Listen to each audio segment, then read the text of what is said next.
Hi everyone, Scrappy Kathy here with another mixed media frenzy, and you're kind of observing a bit of a thunderstorm here, and there are thunderstorms raging outside with all kinds of weather warnings. This week for Mixed Media Frenzy we're using this sketch. It's got this piece of torn paper, and I have torn the end of this Bella Boulevard Make Your Mark paper, leaving me, I tore it from the bottom, leaving me the other side to use later. There I have a doily and a possible title. I've got a photo of my granddaughter Allie, who's going to be graduating along with my granddaughter Katie. Allie is a former step-granddaughter who is, for all intents and purposes, will always be a granddaughter. So she's been calling us Grandma and Grandpa since she was 4. So we're very proud of her.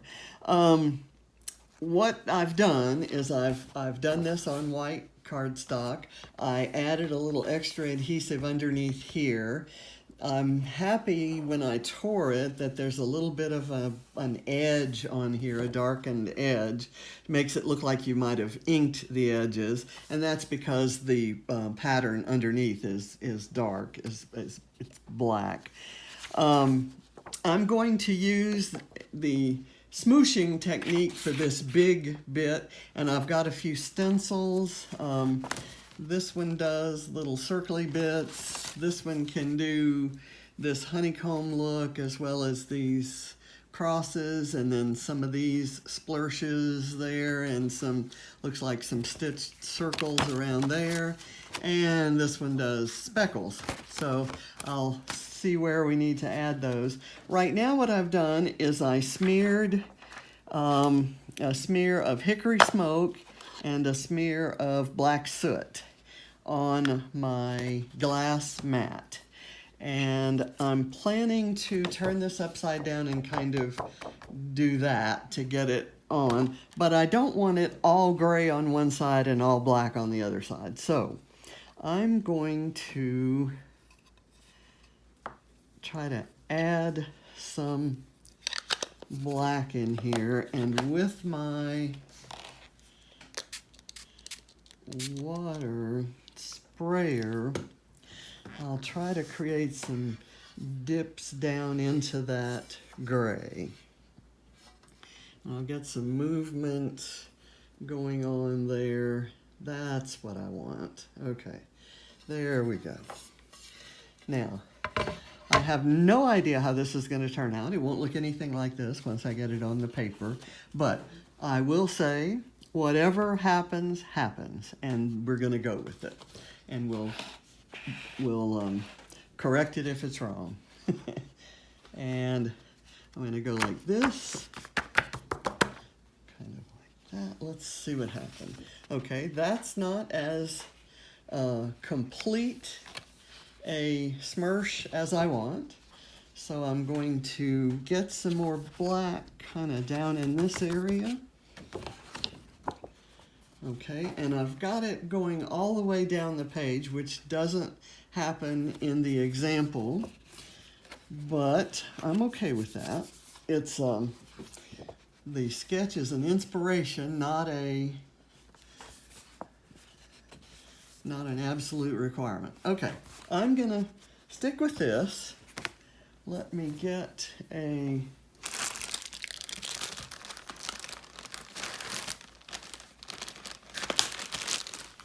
actually, yeah, I'm going to wipe this off, and we'll do the rest on a clean glass mat. And I'll be pouncing my applicator here directly onto the ink pads to get the rest of the effects around the outside. And I'm kind of going monochromatic, gray, black, charcoalish look. and I like what's here. The only thing that bothers me, frankly, is that it is so different from the sketch, although I don't think it will detract from the final product. Okay, I want to do, firstly, I want to go with the speckles, kind of especially right in this area where there aren't any. And I'm going to use the gray for those. And I just kind of tapped a few. They're a little bit circly for me. I like them to have a little less circly look, although with the circly paper in the center, that's not too bad. I think we need something maybe right in here. So did that. Okay, that kind of looks like it's part of the smursh, right? Okay, now I'm actually going to go with this. I'll put this large gray splatter there. That looks good. And I'm going to do these little guys, these kind of coffee cup circles there, and let me do some of that just kind of around here, do some of that honeycomb look. That's nice. I'll kind of spread that around. I'm really liking that. Okay, and because it kind of looks like, appears to be something of a shadow of itself. And I'm going to go here. The film strip is going to kind of go here, so I kind of want to do something in a horizontal fashion there. I like that, and let me do another horizontal bit up here. And because the black kind of became pretty predominant in the smursh, I'm using the gray. Ooh, I don't like how that ended there. It ended too square. Let me fix that again. I'm doing too much fixing here. Let me do it that way. Okay, so that's okay. And let me do something similar down here.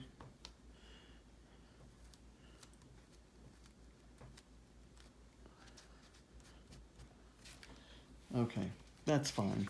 Now that's my background. That's what I'm going to go with, and hopefully the rest of it, I'm gonna clean those with. I did not use this one, and I tend to not use it when I pull it out. I've pulled it out for a couple videos, but let me kind of try it anyway, just because I want to give it its due. Oh, very subtle, like that a lot. The holes are very, very small here, so it's going to give a really subtle look, and I like that a lot. Here's a kind of a straight line with some little offshoots, and that, it again doesn't show, but it's another layer of interest, let's say. Not so much texture as interest. Okay, I'm putting the ink away, and now next thing I'm going to do is use this punch to cut those arrows, and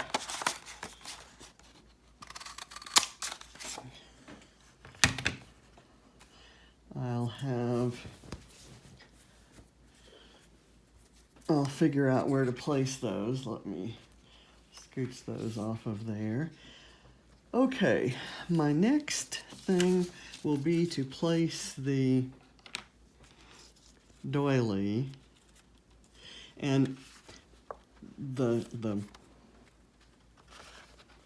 moisture is concentrated kind of in this center area, so there's a little bit of buckling. Now, I'm going to place it so that there's some smushy stuff coming out of it and kind of below it, and I'm going to put the adhesive here.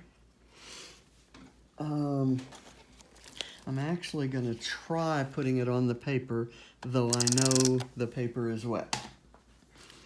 And the reason for that is it kind of needs to be propped up a bit over on the other side at the moment.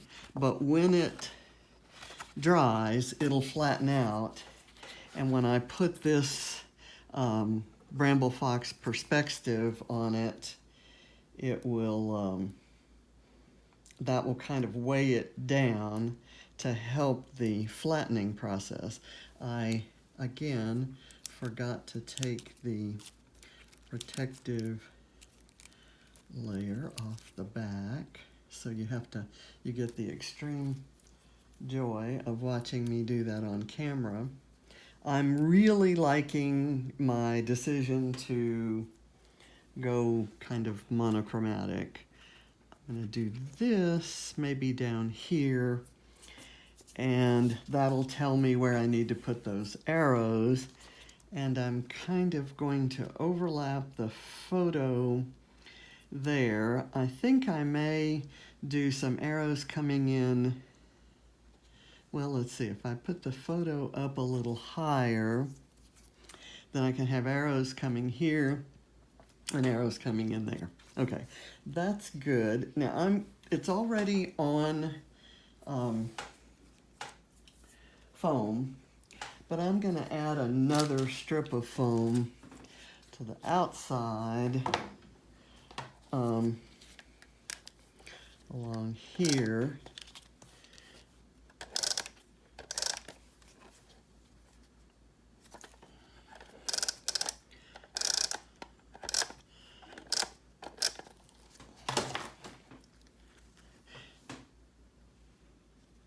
Let me do that. Okay. That kind of, it shouldn't have to lift up here just because of that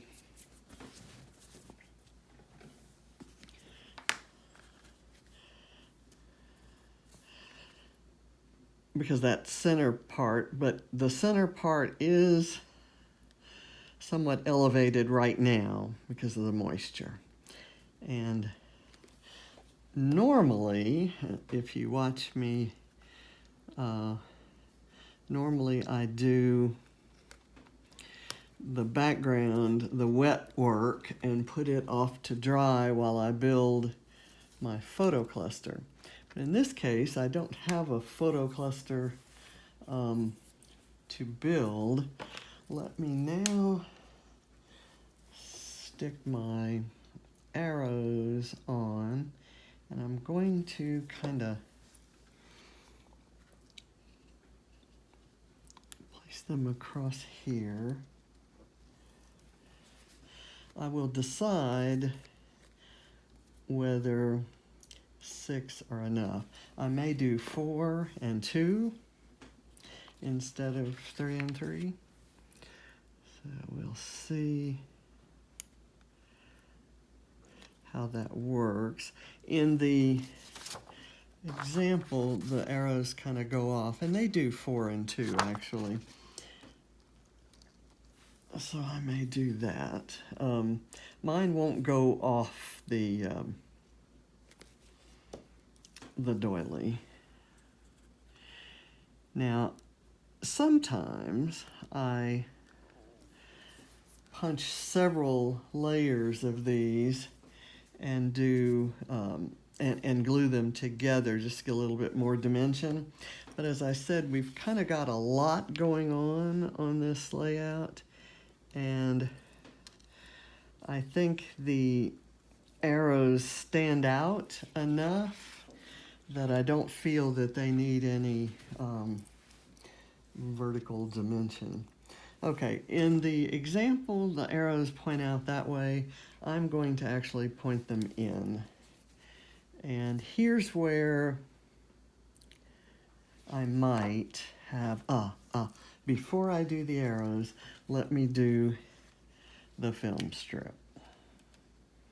I'm going to kind of tuck it up under there, and I'm going to tuck it under kind of this way. This is an actual film strip from an envelope of negatives from photos from many years ago. I think it was a roll of film of photos I took of my son when he was a baby, and he's 45 now. So that tells you how old that film strip is. And I think what they did back in the day was, if you submitted a roll of film and there were some photos on it that weren't printable, they gave you the film strip back to show you there was nothing on it. So if you submitted a roll of 24 photos and you only got 5 back, they would show you that the other 19 were not taken properly, or something had happened. And I was not the best photographer 45 years ago. So I've got everything on there that I feel like I need. The background really kind of says it all. This is also Bramble Fox perspective, and I've got this little camera with a heart in the lens. I'm going to take this off, and I'm going to put some glue, and I'll let it hold down this side of that film strip. Okay. Do this. I'll put a little glue up here at the top of that, which is going to hit the paper, and at the bottom, which will hit the film strip. I'm going to do it this way, and I'm going to really press that down, and when it dries, of course, it'll press down, but I want to press it down now because I don't want it to move when I lift this up to get it closer to the camera. Okay, I think I'm done. I've got all of the kind of mixed media effects that I want on here. I think the title of Oh Yeah is perfect. This photo was taken at the studio, KD Studios, which is the official photographer for senior class pictures for our local high school. And they had this sign is on a wall, class of 2020 KD Studios. And Allie, while dressed in her cap and gown for her senior photos and holding what appears to be a diploma, just kind of posed there. And I don't know if it was her idea or the photographer's idea or her mom's idea, but I absolutely love this photo. She posted it on Instagram, and I screenshot it and got it. And I'm trying to get Katie to go back to that same studio and take a similar picture, and then I'd do a page with the two of them. So anyway, thank you very much for watching. It's another Mixed Media Frenzy, and you got to see it all right here on Scrappy Kathy's channel. Bye.